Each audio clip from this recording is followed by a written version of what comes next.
आदरणीय बंधुओं, माताओं व मेरी प्यारी बहनों, राधे राधे। आपका हमारे इस YouTube चैनल पर बहुत बहुत स्वागत है। बंधुओं, आज हम इस वीडियो में चैत्र शुक्ल तृतीया के दिन किए जाने वाले गणगौर व्रत की कथा सुनेंगे, जिसे सुनने सुनाने से भगवान शिव व माता पार्वती की कृपा से अखंड सौभाग्य, सुख, समृद्धि व धन धान्य की प्राप्ति होती है। कथा सुनने के बाद यदि आप हमारे चैनल पर नए हैं तो कृपया हमारे चैनल को सब्सक्राइब करें, बेल आइकन को प्रेस करें ताकि हमारी वीडियो की नोटिफिकेशन सबसे पहले आप तक पहुंचे। वीडियो को शेयर व लाइक भी जरूर करें। एक समय भगवान शंकर नारद एवं पार्वती जी को साथ लेकर पृथ्वी पर घूमने निकले। भ्रमण करते हुए तीनों एक गांव में पहुंचे। उस दिन चैत्र शुक्ल तृतीया थी। गांव के लोगों को जब शंकर जी के आने की सूचना मिली तो धनी स्त्रियां उनके पूजन के लिए नाना प्रकार के रुचिकर भोजन बनाने में लग गई। इसी कारण से उन स्त्रियों को पूजा के लिए आने में देर हो गई।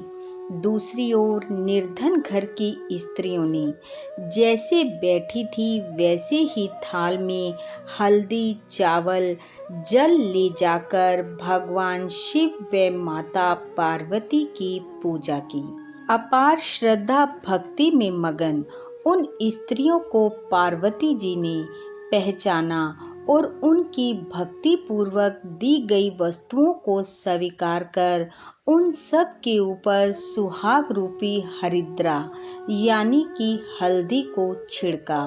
इस प्रकार गौरी से आशीर्वाद और मंगल कामनाएं प्राप्त कर वे स्त्रियां अपने अपने घर चली गई। तत्पश्चात कुलवंती स्त्रियां 16 श्रृंगार 56 प्रकार के व्यंजन सोने के थाल में सजा कर लाई।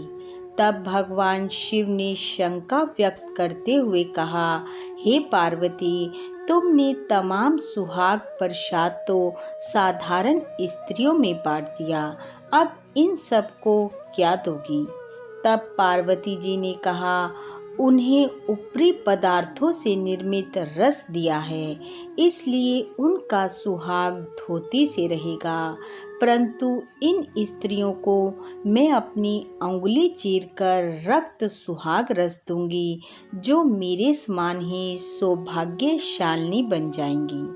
अस्तु, जब कुलीन स्त्रियां शिव पार्वती का पूजन कर चुकी तो देवी पार्वती ने अपनी अंगुली चीरकर उसके रक्त को उनके ऊपर छिड़क दिया और कहा, तुम सब वस्त्र आभरण का परित्याग कर माया मोह से रहित हो तथा तन मन धन से पति की सेवा करना, तुम्हें अखंड सौभाग्य की प्राप्ति होगी।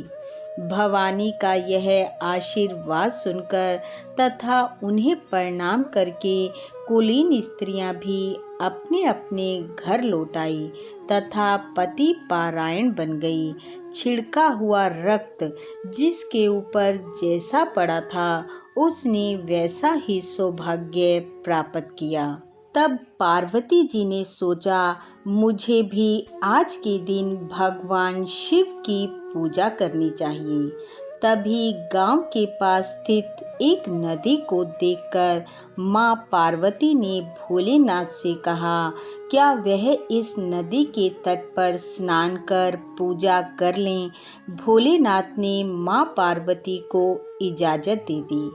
मां ने नदी में स्नान किया, फिर नदी के किनारे स्थित बालू की रेत से महादेव की प्रतिमा का निर्माण कर उनकी पूजा की। बालू के पकवान बना, उसी से भोलेनाथ को भोग लगाया और स्वयं भी बालू के रेत के कण को खा लिया। अपनी पूजा समाप्त कर पार्वती जी भोलेनाथ के पास पहुंच गई। भोलेनाथ तो ठहरे सब कुछ जानने वाले, उन्होंने पूछा, पार्वती, आने में देर क्यों कर दी? कहाँ रह गई थी? कुछ खाया कि नहीं? पार्वती जी बोली, प्रभु, रास्ते में मेरे भाई भाभी का घर था। उन्होंने खीर और अनेकों पकवान बना रखे थे, बस वही खाकर आपके पास आ रही हूँ। भोलेनाथ को अब और शरारत सूझी। उन्होंने कहा, पार्वती, तुम तो पकवान खा आई, अब मेरा और नारद जी का मन भी भोजन करने को है। यह कहकर भोलेनाथ नदी की दिशा की तरफ चल पड़े। पार्वती जी ने मन ही मन प्रार्थना की कि हे भोलेनाथ, लाज रखना। जैसे ही वह तीनों नदी के किनारे पहुँचे, उन्होंने देखा एक बड़ा महल बना हुआ है, जिसमें पार्वती जी के भाई भाभी हैं। वहाँ उन तीनों की बहुत आवाभगत हुई। इसके बाद जब वे लोग वहाँ से चले तो कुछ दूर चलने के बाद भोलेनाथ ने कहा, पार्वती, मैं अपनी माला तुम्हारे मायके में ही भूल आया हूँ। पार्वती जी ने कहा, प्रभु, मैं ले आती हूँ। भोलेनाथ ने कहा, पार्वती, तुम रहने दो, नारद जी ले आएंगे। नारद जी जब माला लेने पहुँचे तो वहाँ पहुँचकर वह दंग रह गए, क्योंकि वहाँ वैसा कुछ नहीं था जो थोड़ी देर पहले था। कोई महल नहीं था, दूर दूर बियाबान जंगल दिखाई दे रहा था।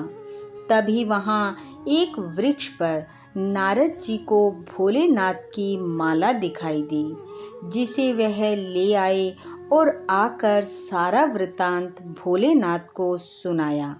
तब भोलेनाथ ने नारद जी को कहा, नारद जी, ये सब पार्वती की माया थी।